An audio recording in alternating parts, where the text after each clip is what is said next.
नमो भगवते वासुदेवाय।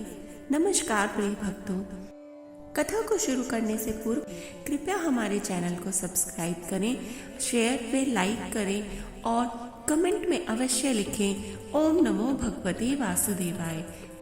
श्री विष्णु मम हृदय में प्रेरणा करने वाले नाथ, सुनाऊं महात्म कार्तिक, राखो सिर पर हाथ। कार्तिक मास महात्म्य कथा अध्याय 19। राजा पृथु ने पूछा, हे नारद जी, अब आप यह कहिए कि भगवान विष्णु ने वहां जाकर क्या किया तथा जलंधर की पत्नी का पतिव्रत किस प्रकार भ्रष्ट हुआ। नारद जी बोले, जलंधर के नगर में जाकर विष्णु जी ने उसकी पतिव्रता स्त्री वृंदा का पतिव्रत भंग करने का विचार किया। वे उसके नगर के उद्यान में जाकर ठहर गए और रात में उसको स्वप्न दिया। वह भगवान विष्णु की माया और विचित्र कार्य पद्धति थी और उसकी माया द्वारा जब वृंदा ने रात में वह स्वप्न देखा कि उसका पति नग्न होकर सिर पर तेल लगाए महिष पर चढ़ा है, वह काले रंग के फूलों की माला पहने हुए है तथा उसके चारों ओर हिंसक जीव हैं। वह सिर मुंडाए हुए अंधकार में दक्षिण दिशा की ओर जा रहा है। उसने नगर को अपने साथ समुद्र में डूबा हुआ और इस तरह से इत्यादि बहुत से स्वप्न देखे। तत्काल ही वह स्वप्न का विचार करने लगी। इतने में उसने सूर्य देव को उदय होते हुए देखा तो सूर्य में उसे एक छिद्र दिखाई दिया तथा वह कांतिहीन था। इसे उसने अनिष्ट जाना और वह भयभीत हो रोती हुई छज्जे, अटारी तथा भूमि कहीं भी शांति को प्राप्त न हुई और फिर अपनी दो सखियों के साथ उपवन में गई। वहां भी उसे शांति न प्राप्त हुई। फिर वह जंगल में निकल गई और वहां उसने सिंह के समान दो भयंकर राक्षसों को देखा, जिससे वह भयभीत होकर भागने लगी। उसी क्षण उसके समक्ष अपने शिष्यों सहित शांत मौनी तपस्वी वहां आ गया। भयभीत वृंद उसके गले में अपना हाथ डालकर उससे रक्षा की याचना करने लगी। मुनि ने अपनी एक ही हुंकार से उन राक्षसों को भगा दिया। वृंदा को आश्चर्य हुआ तथा वह भय से मुक्त होकर मुनिनाथ को हाथ जोड़कर प्रणाम करने लगी। फिर उसने मुनि से अपने पति के संबंध में उसकी कुशल क्षेम का प्रश्न किया। उसी समय दो वानर मुनि के समक्ष आकर हाथ जोड़कर खड़े हो गए और ज्यों ही मुनि ने भ्रुकुटी संकेत किया त्यों ही वे उड़कर आकाश मार्ग से चले गए। फिर जलंधर का सिर और धड़ लिए मुनि के आगे आ गए। तब अपने पति का मृत हुआ जान वृंदा मूर्छित होकर पृथ्वी पर गिर पड़ी और अनेक प्रकार से दारुण विलाप करने लगी। उसके पश्चात उस मुनि से कहा, हे कृपा निधि, आप मेरे इस पति को जीवित कर दीजिए।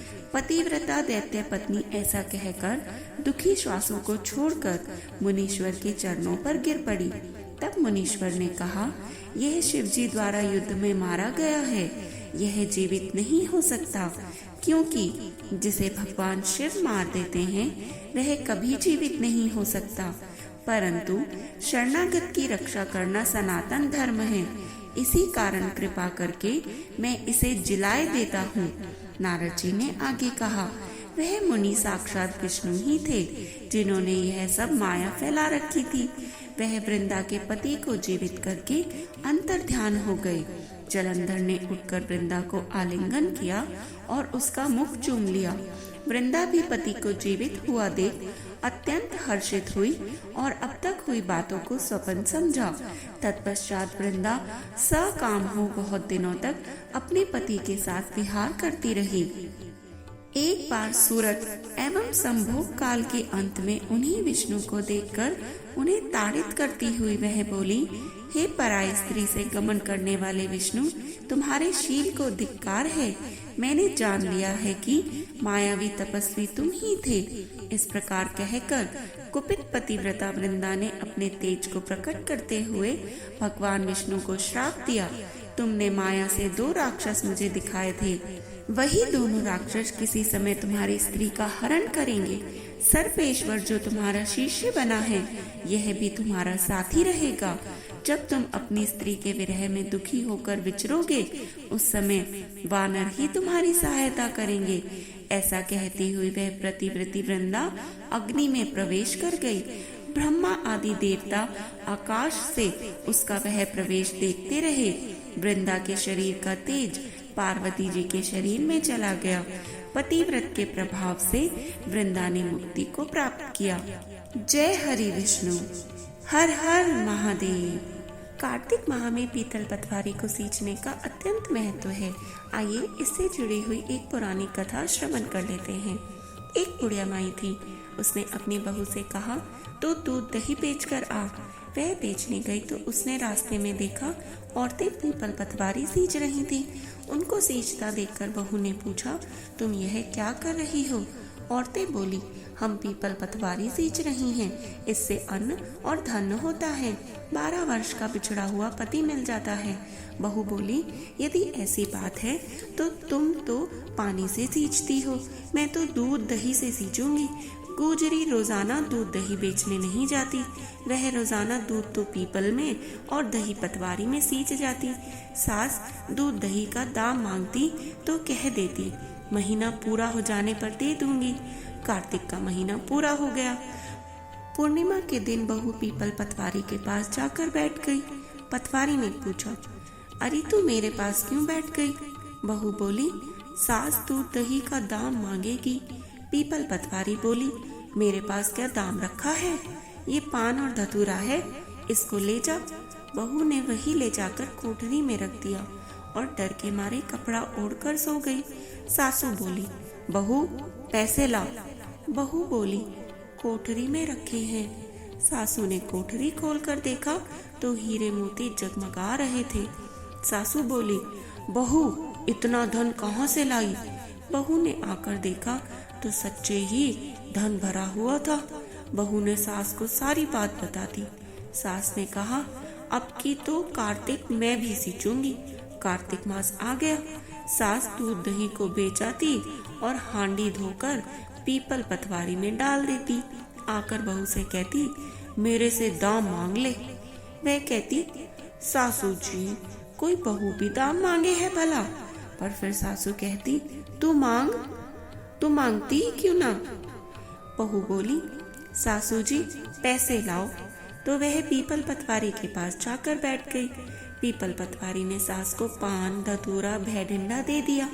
उसने ले जाकर बहू की तरह से ही कोठरी में रख दिया। बहू ने खोल कर देखा तो उसमें कीड़े मकोड़े बिलबिला रहे थे। तब बहू ने कहा, सासू जी यह क्या? सास ने आकर देखा और बोलने लगी, पीपल पतवारी तो बड़ी दोबड़ पीटी है, इसको तो धन दिया और मुझको कीड़े मकोड़े। तब सब स्त्रियां बोलने लगी, बहू तो सत की भूखी सींचे थी, तू धन की भूखी। तो पतवारी माता, जैसा बहू को दिया वैसा सबको दीजो, और जैसा सास को दिया वैसा किसी को मत दीजो। जय पीपल पतवारी की। पीपल पतवारी की दूजी कहानी। एक बुढ़िया थी, उसके 4 बेटे थे और 4 भैंस थी। आया कार्तिक का महीना, अपनी बहुओं से बोली, मैं तो कार्तिक नहाने जाऊं और तुम लोग एक एक भैंस ले लो। 1 महीने में आऊंगी और देखूंगी कि तुम में कौन सी सबसे ज्यादा घी जोड़ पाएगी। तीनों बहुत चालाक थी। छोटी बहू को तो ना दूध बिलोना आता था और ना घी निकालना। तीनों देवरानी जेठानी बोली, अब देखेंगे कैसे करेगी। सासू छोटी से ज्यादा प्यार करती थी, अब उसको कोई कुछ नहीं बताता था। वह बड़ी भोली थी। वह अपना सारा दूध दही पीपल पतवारी में गिरा देती। महीना पूरा हो गया। तीनों बहुओं ने डिब्बा भर के घी जोड़कर रखा था।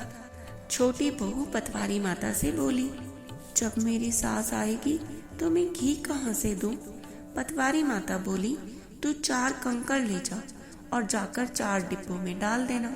उनका एक एक डिब्बा भरा होगा तो तेरे 4 डिब्बे भर जाएंगे। वह 4 कंकड़ लेकर चली गई और 4 डिब्बों में डाल दिए। उसके चारों डिब्बे भर गए। सासू आई, बोली, लाओ अपना अपना घी दिखाओ, किसने कितना जमा किया है। सब बड़ी खुशी खुशी लेकर आई। बोली, अब सास से इसको डांट पड़ेगी। सबसे छोटी 4 डिब्बे लेकर आई। सब बोली, इसने तो कभी जमाया नहीं, बिलोया नहीं, इतना घी कहाँ से लाई? इसके पति ने लाकर दिया होगा। तब वह कहने लगी, मुझे तो बिलोना नहीं आता था, ना ही कोई बताता था, सो मैं दूध पीपल में और दही पतवारी में सींच देती थी। मुझे तो ये सब पतवारी माता ने दिया है। सब बोली, पतवारी माता के सींचे का इतना धर्म व फल होता है, तो अगले साल से हम भी सब कार्तिक नहाएंगे और पतवारी माता सींचेंगे। जय पतवारी माता की।